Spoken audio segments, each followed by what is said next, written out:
Hello and welcome to this short parent care guide about scams and fraud. So scams are fraudulent schemes using the internet such as email, text, social media or fake websites to trick people into giving away money or sensitive personal data such as passwords or bank details, often by pretending to be trusted organisations, someone giving a sense of urgency or offering an unbelievable, too good to be true type of deal. You might have heard of the term phishing in this kind of context, and what that means is a fake email or text, and it looks legitimate to trick you into clicking links that steal data or install malware to your device. So it could look like a variety of different things. So, for example, you can see a fake text here. It looks legitimate, and it looks like it's come from the bank, but actually you can see from the mobile number at the top that doesn't seem quite right. It could look like the pop-up, such as the one in the middle where it says that your identity has been stolen. Again, it's created that sense of urgency. You have to do something right now, otherwise the consequence is going to be really kind of severe. And same with the other one about malware. All really scary sounding pop-ups that make you feel like you have to do an action straight away. So it could also look like a social media competition. You might have seen these on your different social media platforms. This is an example by Cadbury. So you can see this account here is called Cadbury Rewards. They are offering a hamper. So it doesn't seem that suspicious because they're not asking you for any money. So what is the purpose of a competition like this? It does seem quite low risk.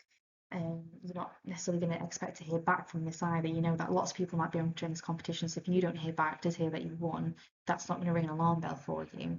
But what is actually happening with these kind of schemes is that you're sharing personal data. So pages like this would get sold for profit because they're kind of harvesting all the data from people who've liked the page, interacted with the page, and they can go into different profiles and see what advertisements they could send to you from other companies, or send that data onto other companies to kind of get a bank of potential customers for other things. So things to consider with the social media competitions is the page verified? So does it have that little blue tick next to the name to say that it's been through those additional checks to make sure that it's a legitimate company? Does the content match what you'd expect? So for example here, the Cadbury Rewards page has got around 8,000 people liking the page, whereas you might expect the real Cadbury page to have a significant more a higher amount of followers than that. You can also look at page transparency information to see when the page was made. So you can see, for example, on this example below, the page might have been created on the same day that the advert was put out for the competition, which is again a little bit suspicious. So to get to page transparency on Facebook, for example, you can click the name of the page when you're on the page's profile. So if you open the page, it looks like the middle picture here on the screen. If you were to click on Cadbury Rewards, the title, it would then show you the page transparency information, which looks like the little box on the right there. There we go. So that is the legitimate Cadbury page. You can see it's got the little blue verified tick. It's got millions of followers, what you'd expect. And the page transparency page would show you when it was created and things like that. And they wouldn't tend to do these sorts of hamper competitions in this sort of format. So it could also look like social media ads, which turn into sort of scam sales potentially. So some online shops might advertise different goods that have got a really attractive price point, and so the cost might be lower than you expect to pay for a particular item, or showcase an item with a huge discount, so again it makes it really appealing. So ads like this can be embedded as part of a social media page.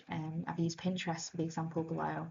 When you search for an item, some of the images are linked to external websites, and Pinterest is quite a renowned one for this at the moment in terms of when you're looking through content on Pinterest, an awful lot of it right now is generated by AI or are these marketplace clickable links. Not all of them are going to be scams, but things to watch out for are these potential scams. So here's what you need to look out for.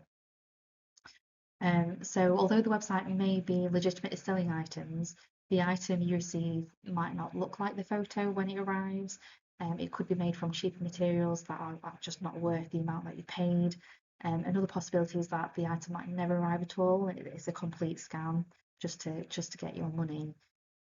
So websites such as the one shown here on the screen are often taken down after they've had a series of orders to avoid customers claiming refunds for items that they haven't received or might not have received what they expected to receive. So it's just a bit of a scam show, just to get a few orders in, get that money, and then the websites tend to close. And that's why the title of the websites can often look a little bit different to what you'd expect. So this one here doesn't look like a legitimate shop name and doesn't match the name of the shop on the actual screen. So this just shows an example here on the screen. So on the left, you can see a Pinterest page. Somebody's looking for ball gown dresses. You can see this one on the top left is a clickable link to the marketplace. It's got that little tag on the side that shows that it's going to send you to a shop. When you click on the link, it shows you the cost of the item. So £186. You'd think that the dress might be of decent quality, but for the level of detail and the lacing, maybe not quite. You might feel like you're getting a really good discount for that item there. When you click into the shop itself, you can see a few things that cause a bit of, some red flags, and that would be, like I said, the title of the website here, not looking like an actual shop name. We have a countdown for a limited time offer I believe it says $10 off over $100. So again, the countdown looks like it started the second you open the page, and I believe that every time you refresh that page, it would go back to the start. But again, it creates that sense of urgency. You're running out of time to get this amazing offer. There is an email address here. Again, that doesn't match the name of the website. And also looking at the discounted price, you can see that they're offering it for a discount, again, to try and make it seem really attractive. So another thing that you can do is to try and find examples of the item being sold in different places. So you can use a Google image search. If you download a copy of the image to your phone and then upload it to Google, such as Google Lens, and you can ask it to do a reverse image search and see where else this item might be being advertised or sold. And if it's being sold in multiple different shops, then that suggests that it is going to be a low quality item. It's not going to be what you expect, because a lot of these websites are then selling the same item, either again made out of cheaper materials to get a huge profit for them based on what you've paid, or as a front to steal personal data. And also looking at the reviews as well. So do the reviews seem genuine? Do they seem like they could have been paid for or created themselves? It tends to be, you expect a mixture of reviews for things, some positive, maybe a couple of negatives. But if it's all overwhelmingly positive, again, that might be a red flag as well in itself. So just some more examples of what it could look like. It could look like an email address, such as this one. It's a company name that you'd recognise, but there's some things about this email that might stand out as a bit of a red flag as to why it could be a scam. So for example, the email address that it's come from doesn't look like a legitimate PayPal email. It's got the dash in there, paypalaccounts.com. It doesn't use your name, it doesn't address you as a person, it's just a generic Dear PayPal customer. And again, it's creating that sense of urgency by saying that you only have 24 hours to solve this problem or your account will be permanently disabled. No company is going to operate on that kind of basis, and if it was, that level of urgency, you would expect a phone call or something along those lines to verify who you are, who they are, and to get this problem solved outside of emails where information could be shared. So again, another example, this is an Amazon one this time. So some concerns with this one, again, looking at the email address, that doesn't seem like a legitimate Amazon email address.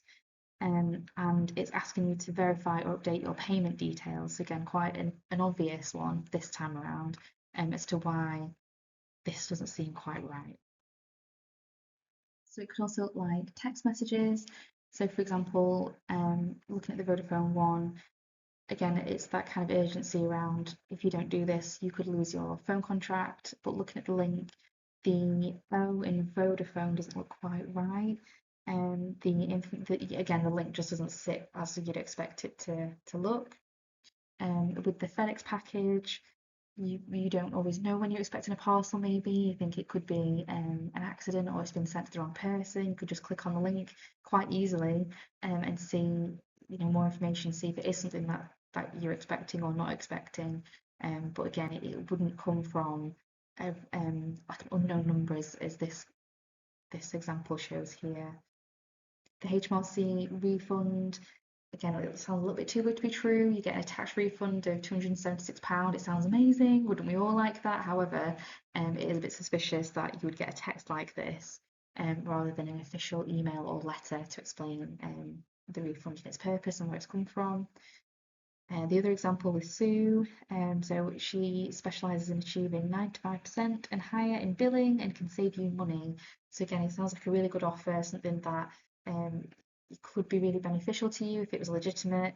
But again, it is quite suspicious that they would text you without cause, without you signing up to that service and asking you for personal information straight away through your email. It's not really the best kind of start to that.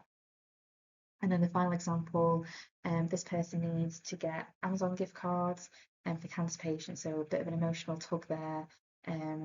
They promise that they'll refund you as soon as possible, but it seems like the text might have been sent to the wrong person. You might engage in conversation and get kind of lured into conversation with them and end up sending money through building a relationship in that kind of way.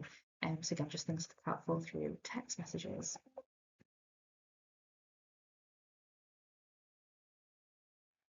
The scams could also look like chats or direct messages on different platforms. These are all examples from gaming forums or websites or different software. So the first example is saying that their site have got these different products. There's a promo code there, and they can offer you $100. Again, it sounds really enticing, but is it legitimate? Are you paying for something that you don't receive?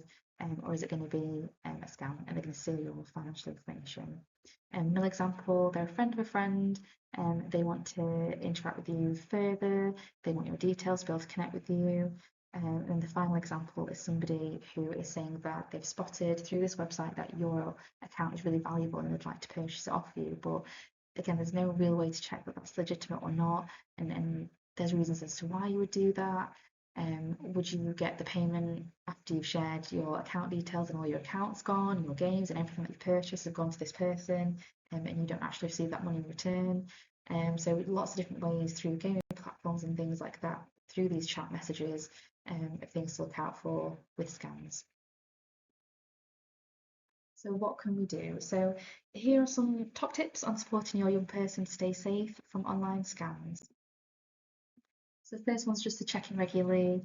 And so has anyone messaged you that you don't know? Or have you seen anything online that's worried you? I think sometimes just opening up that conversation in a really non-pressured, non-demanding kind of way can really promote some great discussions around what they're seeing online and what they're getting up to online.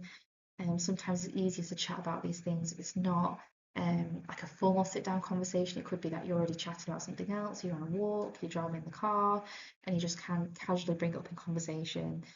You could start by thinking about things that you've seen online as well. So just jumping across to number 4 for that one. So talking about scams that you've seen online can actually be a really useful way because it's modelling what you've seen and what you noticed. So again, it's not saying that they don't know what they're looking for as such, but it's just saying, oh, I noticed that I had this really weird text and I wasn't sure who it was from. It had this link in there, but I did click on it just to make sure that I was safe. Or I was scrolling on Instagram and I saw this advert for something and it looked amazing, but I just thought I'd do a bit of checking and see if it was legitimate. And it turns out it looks like it could be a scam, so I didn't buy it. If you have those sorts of conversations and talk about what you noticed and how you realise it was a scam, it could get your young person to think about what they're seeing online as well, and to get them to think about these things when they see things that don't look quite right online too. So also just remind them that they can always come to you or a college member of staff if something doesn't feel right, and there's no judgment. It's better to have those conversations and approach for help rather than feel like they have to go through that alone. And also just check privacy settings together, make sure that all social media accounts are secure. Every kind of platform that they're on will have a different way to block people and different methods of security. So just making sure that the young person has got their security levels at a position where they're comfortable and their privacy settings to a level that keeps them safe as well online. So some red flags to look out for that you can talk through with your young person is messages from people that they don't know or unfamiliar contacts for familiar people. So again, it could be that they receive a message from somebody pretending to be somebody that they do know. They could be pretending to be a relative or a friend of a friend, a family friend. So it seems like they've got that that trust in nature, through that link, pretending to have that link with somebody that they already know, which can open doors to making that young person vulnerable to sending money or personal information, because they feel like they can be trusted. Secondly, offers that feel too good to be true. So are they offering free money, prizes, game gear? Is it an offer that's just really enticing, really tempting, but is actually a little bit too good to be true? Are they getting requests for personal details such as bank information, passwords, or their ID? Is there a pressure to act quickly or secretly? So that sense of urgency again. Is there poor spelling on the image and the message? Are there unusual links or emails or texts that just look a little bit odd? So there are different ways to report scams and fraudulent messages online. So you can forward phishing emails to this link on screen here. So report@phishing.gov.uk, and you can forward phishing text to 7726. You can also report scam ads to the Advertising Standards Authority, the ASA, and scams and cybercrime should also be reported to Action Fraud. Most websites do also have a feature to report it on the website itself, but it'll look different on different websites. So it might be a case of just having a look around the website to see what their reporting methods are. So if you have been scammed, or if your young person's been scammed, just try to keep calm. Scams can make people feel very embarrassed, and it can happen to all of us. These things can look very legitimate, and with the advances in AI, things are progressing, and it can be harder to spot sometimes what is a scam or fraud. But please take some screenshots or save the messages if you can, so you have that evidence. Then stop contact and block the scammer if that's a feature that's available to you on the platform that the scam has arrived in. Contact the bank, so see if any money can be recovered or put on hold for any cards that might have been compromised. You can report it on the websites that you've used, and to Action Fraud UK, and change any passwords immediately if any personal information was shared. So finally, just for some more information, the Internet Matters website has got a really useful interactive guide about how to tackle online scams and much more information, tips around this area. So you can get to that by clicking on the image below when you get a copy of these slides, or the link is also in the notes part below the screen. So thank you very much. I hope that was useful. If you do have any more questions about scams, please get in touch. Thank you.